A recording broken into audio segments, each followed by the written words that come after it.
more on that side because he's going to go there, right? Are we recording now? Yes, we are. Okay, so sideline. Yeah. Can you move?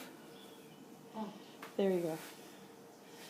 Because that way I got to get Randy. There you go. Okay, so like we're talking about transition, right?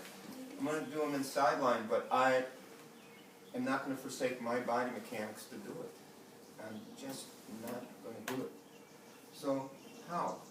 Knee support, come up, come over, step across. One way of doing it, right? Come holding the arm, come across, stretch.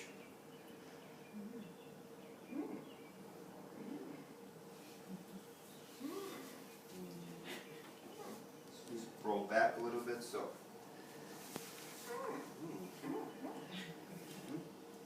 Then we can come back here, right?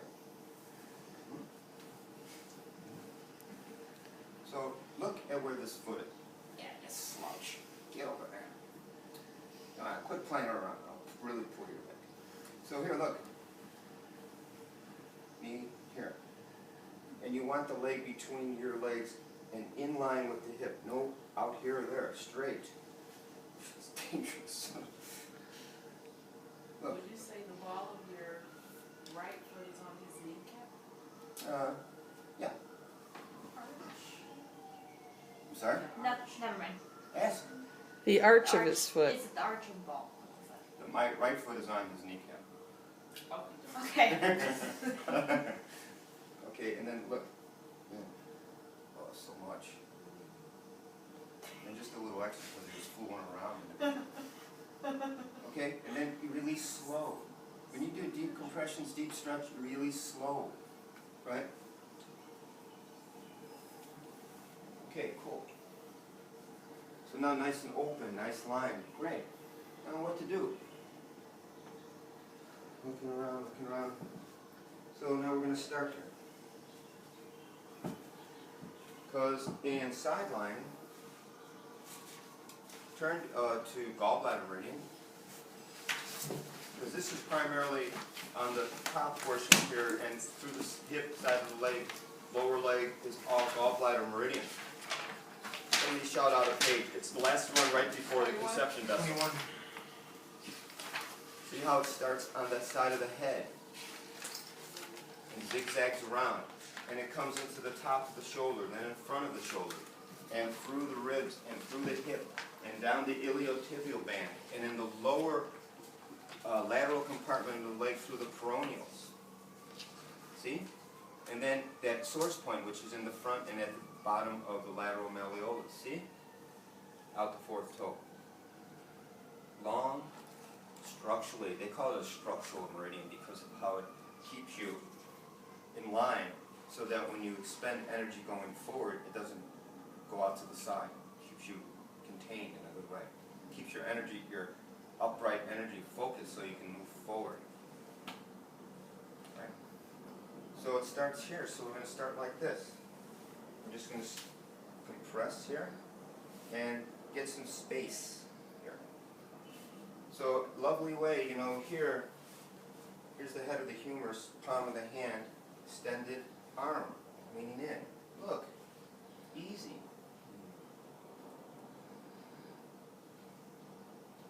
So I'm stabilizing where this starts, because if I didn't, it goes more, it doesn't get so much of a defined stretch. But you can stabilize here, right?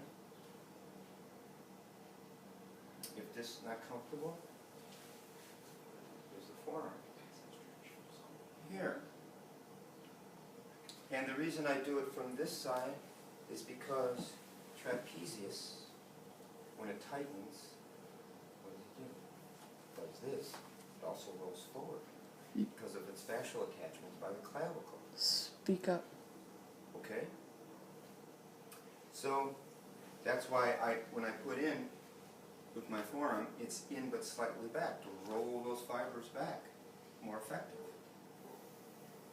What if I'm person huge? Why? This may be not good. Maybe this is not good. What to do? Look.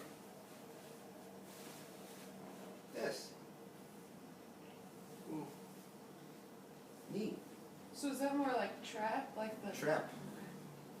Because look at where the meridian goes. It goes right, after it comes off the side, it comes right into the top of the trap.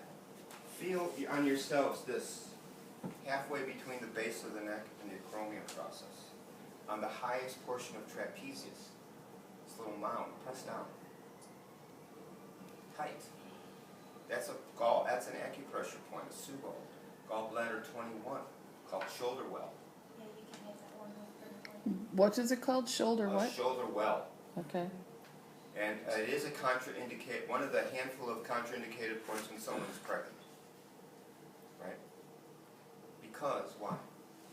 Because it sends energy down so forcefully that it could disrupt the natural gestation period. But it's also a very strong draining point because it does that, meaning it helps bring energy out of there. So when there's people that have headaches a lot, when they have tight neck shoulders, this point's awesome because it can help alleviate the pain, but it's considered a draining point, so it just sends the energy down, away. So we're going to try a couple of those different things, whatever suits your body type. Again, like this morning, intention doesn't change. What we do around it to make it happen. That's what we do. You stay as fluid as possible. You look at the situation and don't approach the situation fixed. Because if you do, then if that one thing doesn't work well, you're lost. So you have to be fluid. Okay. From here, we're going to do this. I'm going to come around.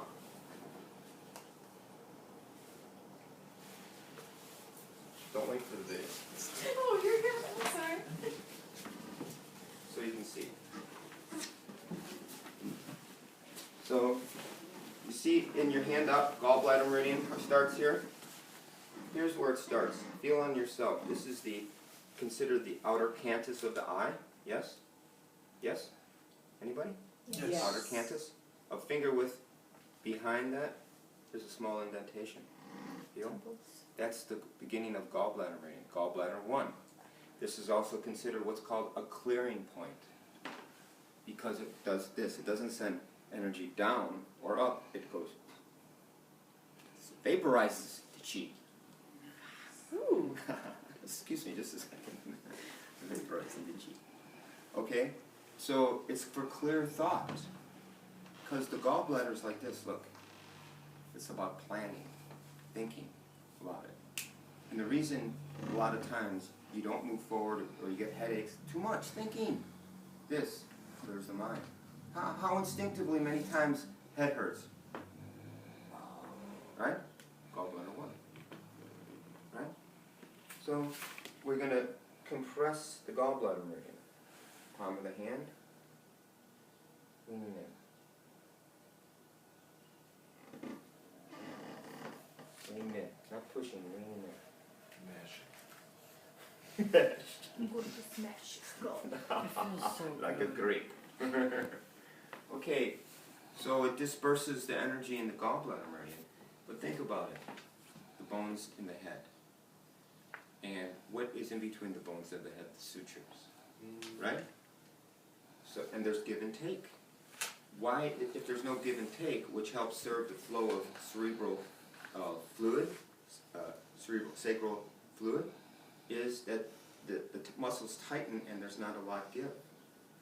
But once you release the muscle and relax it, there's movement in the bones.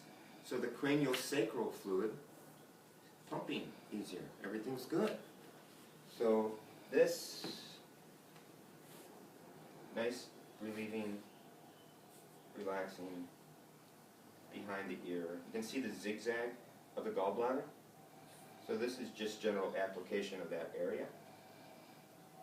And quite frankly, how often do you get to do this to somebody? Probably not enough. Smash their heads? Wash them. Like candle. It feels like heaven to me when I get it done. I mean, like, It's the best. Okay, and then here's the transition. Here, here, here. Seiza. So, I'm sitting in Seiza. I'm right up against the person. My knees are about even with the shoulders. Because this placement, you can reach here or reach here. And what I'm going to do is this. I'm going to take my arm and put it underneath their top arm. Wrap it around the top of the shoulder. Rest. So now I can affect the shoulder and the neck and the head from here. So I left off here. So I want to pick up here. Suboccipital muscles under here. Triple warmer, gallbladder points up here. Feel on yourself the bony protuberance, also known as AKA mastoid process. Feel? And then go back, go back a finger width underneath the, from the mastoid process, underneath the occipital ridge, and press up, indentation and some dull aching. You all feel? Do both. Feel with your thumb, feel the mastoid process, go in medial thumb width, and then go back like this. Feel dull ache. If you don't feel it on yourself now, you will when you're getting work done. It almost feels like vertigo. You can feel it go like this. That's because it's dispersing energy so strongly. And also it's releasing suboccipital muscles. This point, gallbladder 20, which is called a well, Wind pool? wind pond or wind pool. Because the wind is that movement, but because of where it is, it's stuck in there, in this indentation. This excellent again for headaches. Matter of fact, I know someone where you can go in and pinch the suboccipitals to help relieve migraine pain. Because a lot of times the migraine can elicit pain up into the eye from here. There's a pattern, common pattern that runs behind the ear and up into the eye. So this is very good for that. Thanks for that information. You're welcome. Okay, so this is what I do. Come, put my thumb right in that point, and then I just slightly depress the shoulder, which makes this point, make a little bit more. You could lean in with just your thumb and do wonderful work this way, if this is your preference. I like to do this and encourage a little bit more openness in the channel as it runs down. So, And will that pain and lengthen the trap one muscle? y'all see this? Yeah, right? But I'm not doing this. I'm doing this. My body going back. So it's not just this. It's this. Right? And then just follow like this. Petrosage. Right? And you come to the top of the shoulder. My fingers, one on top of the other, just like supported toe for ischial tuberosity. Now, one over here, and I'm going to just sink in as I do rotation. It's tight here a little bit, huh? Is that the point we were talking about then? Yeah. Gallbladder 21. Breathing. Again, here, I'm not doing this. I'm doing this, right? Using my body. Great. Now, just going to do a little this, stretching. See how his head is coming off the pillow? Take a look, see? See? Mm-hmm. Head's next time, right? Because this is pulling this, so it's tight here. So this stretch, good. Let the weight of the head pull on the other arm while you're pulling down on this. You can change the angle a little bit. Right? This opens this up quite nicely, so you can do this, you can do this. Then simple range of motion next. So hands are on either side of the shoulder girdle. So you have nice control when you're doing range of motion.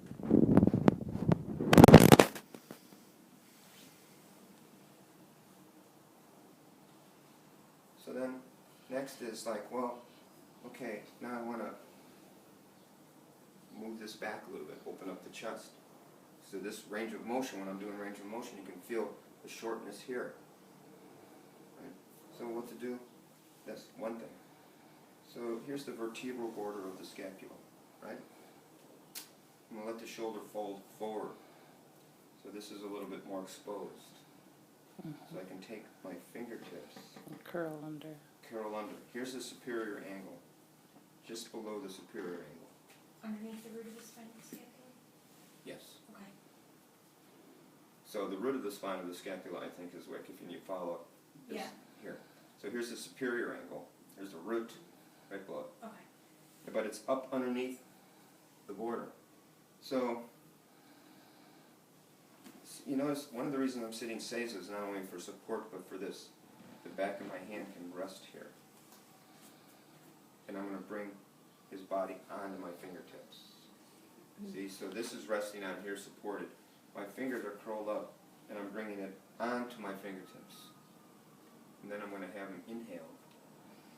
And then on the exhale, to stretch this out and to loosen the rhomboid, this. I'm just placing sideways. And it looks like you're lifting up a little bit Yeah, too. that's the thing. I'm not lifting up, but his scapula is getting lifted up because of this. Because of this and this. Could So you let's also see if- could you also do that seated if it was difficult to be on your knees? Seated. You. On butt. Hmm? On your butt. Oh. Like this. Could Oh, you you be mean seated? the therapist seated? Mhm. Absolutely. You can sit. Okay. Be comfortable. So this, right? Nice. Sometimes you can't get under that so well. So you could either just do a little bit or you can do this, right? Toes. Oh, nice. Easy now, Daniel. Can you see how it is? Are your toes under the medial border right now? And the arm, not here, or here, here. So if they would just extend out naturally, right? The heels are on the ground. You can get more and more if you come like this. Ooh, yeah, I would dislocate my shoulder. Okay, Darren? Okay? If this is too much on the wrist, this. You know, a lot of different ways of doing it, but we'll just focus on these two. Okay? All right. Come up. And just a few more things. So, okay, what are some of the distinguishing factors here that have constitute a tight shoulder girdle? What are some of the muscles? Subscale. Okay, pecs. Pec major and minor. Yes. Okay, so, you know, in these early palpations, my fingers were working here, determine some tightness here. Okay, so let's look at pec major and pec minor, shall we? First of all, let's hear what it sounds like. He's a musician. Let's... Uh-oh. Can you feel that dead spot? Hear that? Okay, so this is what we're focused on. So this, pec major and pec minor. You have to come over here. Narrow. I guess we could turn. Here, no, just move your body towards me. More towards my voice then. Okay, good. Okay, now straighten that bottom leg out. Okay. So, here, so want the what camera to to do? be So right. I'm like this, right? I'm like this. Here's. I want you to watch this transition. Let Chris come into the. That's fine. Sorry, guys. I'm going to be really close, though. I have to kind of be in the door. That's better. Is that good? Mm-hmm. Okay. So I look. think so. Look. So here's transition from here. Let me come up. See this foot come up?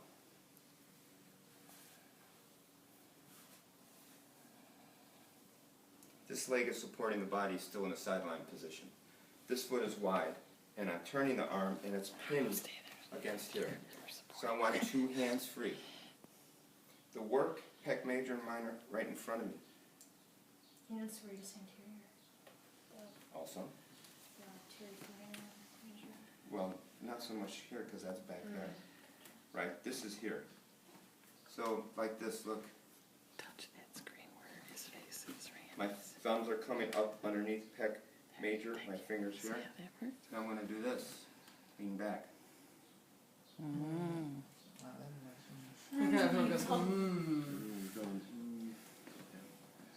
Right? I'm using my body weight Massage therapist. and my leverage. Right? Especially if they don't like their client. No, but for us to get done, we're done. No, Oh, Yeah. nope. not her though. Okay, everyone clear on this move? I'm not lifting, I'm grasping, perhaps even groping. But I'm making good contact here, but I'm letting my weight go back to do the work. And my arms are like this, they're extended. So that when I go back, I get the most out of my weight shifting. That's pec major.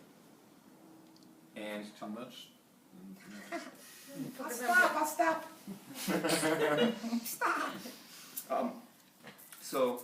But you know, the primary cause on the front of shoulder forwardness is pec minor. Because it's pec minor that has that 45-degree angle attachment to the coracoid process. Right? So, pec minor, it's below pec major. This is one of the reasons we work superficial to deep to get this the superficial muscle loose. And then we can take our fingertips, in this instant, go right into pec minor. So rather than poking around, here's pec major. Just put your fingers right below it on the rib cage. And then slide up on the rib cage until you get to pec minor. And you're going to bump right into it. You feel that, right? No way you can avoid it. It's like you're working, you're going up pec minor's driveway, right to the front door. It just happens to be made out of rib bone. Okay? So rather than poke around, go right into the rib cage, follow the rib cage up, it goes right in the pec minor. Pressure's going down, so you engage the lateral border. So you can just do digital compression in the pec minor. Now, I know this probably only applies to me, but how would you do that if your fingers are extended? Brace. Okay? I know. But I'm look. so excited. But look. Wait a minute. Not enough, maybe. What to do? In. Stretch. Why is it stretch? Because it's attached to the coracoid process. And you're taking that point of attachment further away. So, I won't go real slow. Pin. Stretch. Right? And just don't stay in one spot, or they'll probably start leaking fluid. You have to really move around. You know what I'm saying? You don't want a geyser on your hand. Okay?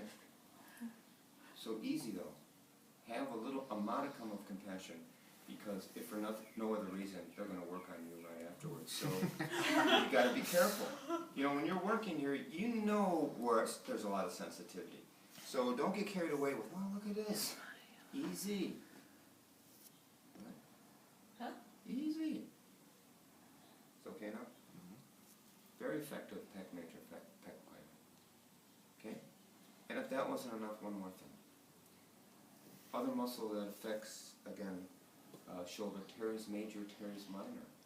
Right? A lot of pain felt through here in shoulder, retarded range of motion, teres. Right? Also is right on the small intestine meridian. So, you know, somebody says shoulder pain, you can work the shoulder. If you know what meridians go through there, you can work that meridian too, not only here, but its entire course. So how to work small intestine, small intestine, but teres, this. If you're feeling on someone, Now I'm going to come around. and I'm just going to go like this. Let me come around first. When you fold the arm down, this is the axillary fold, this crease. That's what it's called. The back of the armpit. Right? Axillary fold. And where the fold ends, about a thumb width above that, towards in a 45-degree angle, is teres. Minor? Minor. Okay? You could work that whole crease right up to the acromion and get all sorts of teres action. So you could work it this way, right? If this is too much for your thumb, you could open it up, know that this is where the crease is. I don't know about. Yes, it is. Is that your teres? Is that pressure's okay? So you open it up, sink in, close. Oh my god, that's awesome. And, oh, I like this, stand. You can hang out here for a while. And all the while you're really still thinking. And if you, That's a good video. if you actually want to listen to the Teres minor, you can use the humorous and listen to the Teres minor. Tapping out. Just wait, hang on a second. Oh, there. That's good. So, sustain. Okay? So, we dealt with trapezius, pec major, pec minor, the teres. Okay? Good. Okay, ease out. And let's just do that much. Okay? Which is a lot. Okay. This for